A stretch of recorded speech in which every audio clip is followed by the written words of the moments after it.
তো হ্যালো বন্ধুরা, আশা করি তোমরা সবাই ভালো আছো। আজকে আমি আবার নতুন ভিডিও নিয়ে চলে এসেছি।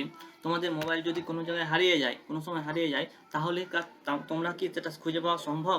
তোমরা ভাবছো না, কিন্তু খুঁজে পাওয়া সম্ভব। তা কিভাবে সম্ভব? তাও চলো দেখিয়ে দিচ্ছি। প্রথমে আমি চলে এলাম মোবাইলের স্ক্রিনে। তোমরা প্রথমে সেটিংয়ে চলে আসবে।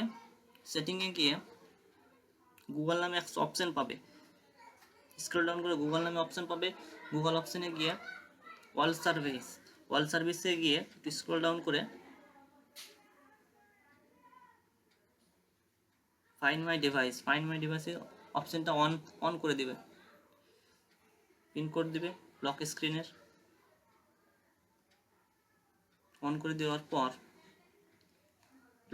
লোকেশন অন করে দিবে। অন করে দিলে কি হবে, তোমাদের মোবাইলের লোকেশন কোথায় চুরি হয়েছে তা জানতে পারবে এবং অপরাধীকে যে চুরি করেছে তাকে ধরতে পারবে।